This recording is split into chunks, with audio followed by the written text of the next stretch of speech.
I was sick and tired of constantly forcing content creation. So instead, I created an ecosystem.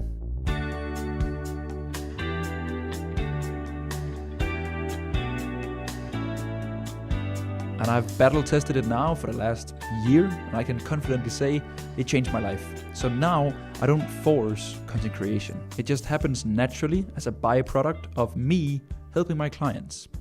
And the video that you're watching today actually comes from a workshop that I did for my private clients. So the workflow goes like this. One workshop for clients becomes a YouTube video that then turns into an Instagram reel, a carousel, a story series, a LinkedIn post, and an email. And I'm not creating 20 pieces of content per week. I'm creating one piece and then leveraging it everywhere through different angles and stories and stuff that happened. So don't get me wrong, it's 2026, like you need to make platform-specific content, but the idea and concept can easily live on most platforms. It's just about the right system for reformatting the exact core principle. And this ecosystem made me 500 grand last year in profit. So today I want to show you exactly how all of your social accounts should play together and how you can do it in less than 2 hours per day. For the first 18 months of my business, I was on the content hamster wheel, posting every single day on Instagram, just trying to stay relevant and like trying to stay top of mind. And it worked, kind of. I was getting engagement, I was getting followers, but I was really, really exhausted. Because here's what no one really tells you about the hamster wheel. It's that you're building a feed, not an ecosystem. A feed requires constant input. You post today, it gets some views, and then it dies tomorrow. And then you kind of like have to post again to stay relevant. It's a full-time job just maintaining top of funnel awareness here. And what I felt like was that I was feeding the algorithm, but not really feeding my bank account. So I realized something. This is not sustainable. Like whenever my client base grew, I had less time for content, and then it would just like break, a vicious cycle. So I felt like I can't keep this pace forever. Like there has to be a better way. So what I did was very simple. I stopped building a feed and I started building an ecosystem. And here's the core difference. A feed is content that expires, it dies. An ecosystem is different. Because an ecosystem is a collection of assets that works together. Each piece has a specific job. And what they do is that they compound over time. And here's how my ecosystem works. So picture yourself a coffee shop. Instagram is the front door, all right? Short form content that gets the attention. It can be reels, stories, ads, anything short form. And this is where most people discover me and see Fred for the first time.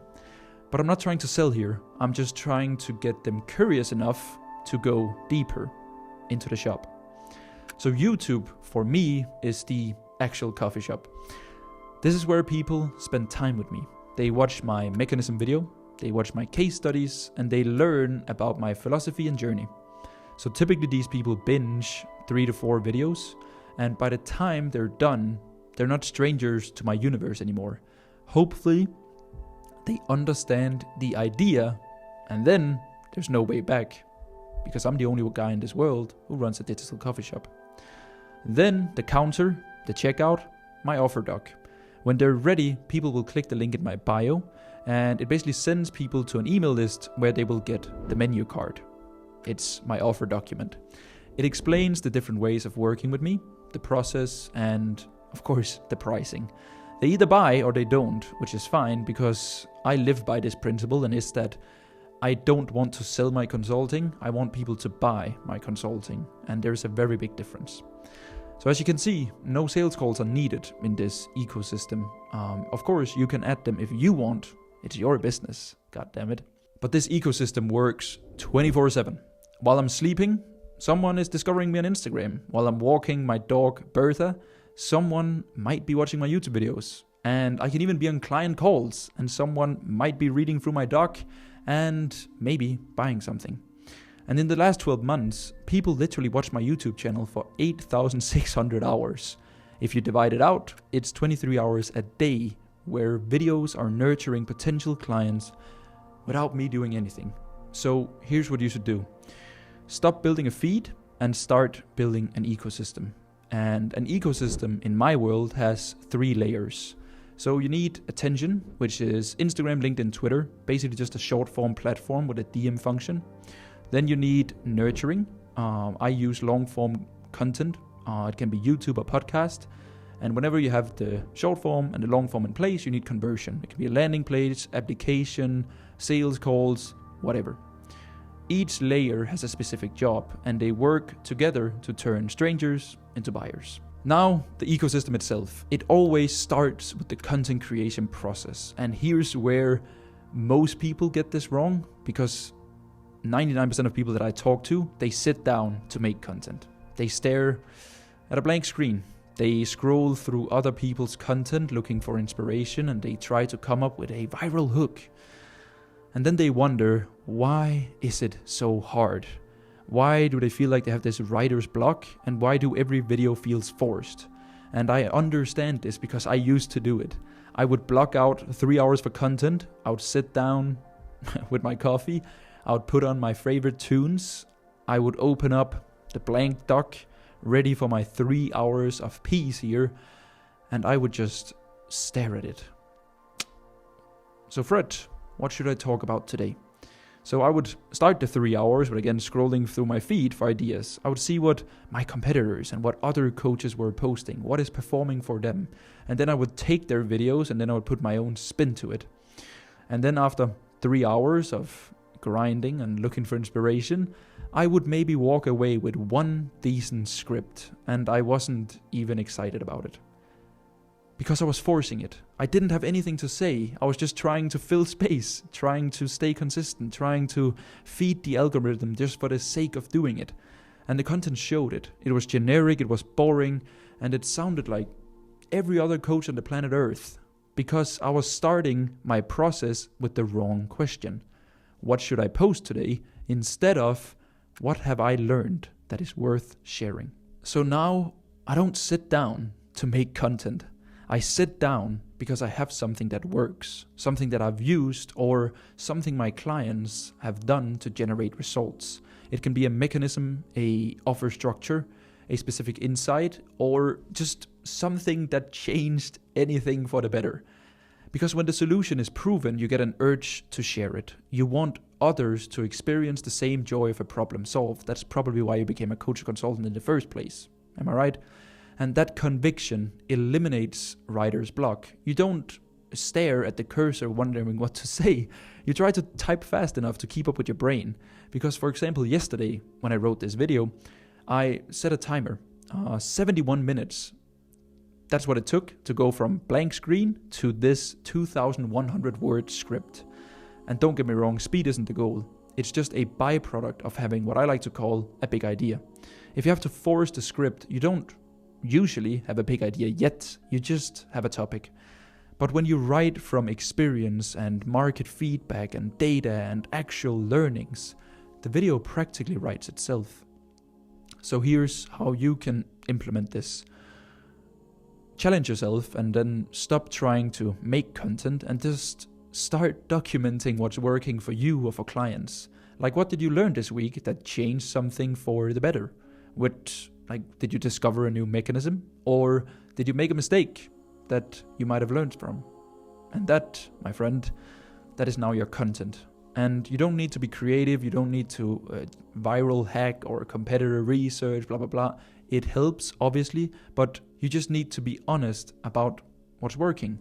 And then, when you have it, you want to deliver it as the most beautiful gift ever. So let me show you. But before I show you about the gift, I need to tell you this story about a big flop here and why I'm not worried about it. Because my last video here on YouTube got like 800 views. It was a complete mathematical flop compared to my usual baseline. But I know exactly why it happened. Because, of course, in my process, I always start with the big idea. And then I go to the wrapping. I ask myself, how can I package this big idea in the best possible way? So usually I find winning concepts in other niches, sports, lifestyle, tech, whatever it might be. And then from that, I draft the title and the thumbnail. I make sure that the packaging is irresistible before I put a single word on the script. I treat it like a gift. So here's the point. But for this video that flopped, I didn't, because I just finished watching The Last Dance documentary for the 4th time, because Jordan is my biggest idol ever. And I saw parallels between Jordan's game and the consulting space, so I just wrote. I didn't check the market for proven titles of thumbnails. I didn't see what was working. I didn't come up with like my usual process of title thumbnail first. I didn't check the wrapping of the gift. I just wrote this video from like pure passion because I wanted to see it exist. So I skipped the wrapping paper phase, right? And I went straight to the inside of the gift. And the market responded exactly how the rules say it should respond when you ignore the packaging. No one wanted it. It ignored it completely. I think the best way of summarizing it is like, imagine a Rolex wrapped in dirty newspaper. Like you leave it on a dirty park bench, nobody would pick it up, right? Because it doesn't matter that the product inside is worth $10,000 because the packaging says it's trash. Now, instead, imagine an empty Rolex box wrapped in gold or in silk with like this red velvet bow. Everyone wants to open it, but once they do open the empty box, they find no watch. And that, ladies and gentlemen, is clickbait. You get the attention, but you lose the truth. So my strategy for packaging is very, very simple. I just put the Rolex in the gold box. All videos and content pieces in my content ecosystem are learnings and insights from running a $500K a year profit consulting business. And then I wrap it in titles and thumbnails that have already proven to work in other niches. So I don't want to guess what catches attention. I look at what's working, right? And then I just apply it to B2B consulting, attention hacking. So instead of tricking people and clickbaiting, I'm just making sure that the packaging matches the value of the gift inside. And that's a very, very important learning for you because you're probably amazing at what you're doing. And you write great scripts and you have a really good product and amazing coaching or amazing service. You just need to start packaging your content the same way. Study thumbnails and titles that has worked for others already. Take the structure and then apply it to your own niche. Because great content with bad packaging gives you no views, and good content with great packaging gives you outlier views, and both matters. Lots of info. So to summarize, here's how you can copy my content ecosystem. First thing is to focus on the actual ecosystem instead of just building a random feed. You want to have Instagram for attention, YouTube for nurturing, and then an offer doc or a sales call for conversion. In your content, start with big ideas instead of forcing topics. Just try your best to like document what's working instead of forcing it. And then once you have something that works and something you want to share, you need to package it properly, right? Great content in great wrapping. Put the Rolex in the box and then wrap it nicely. I made 500 grand last year in personal profit. No ads, no sales team, no nothing, all right? Just an ecosystem that works. Because I promise you one thing, you don't need thousands of followers, you just need the right ones. You need the right system. So if you want to see my show don't tell philosophy for actually writing my content, then you can watch this video next.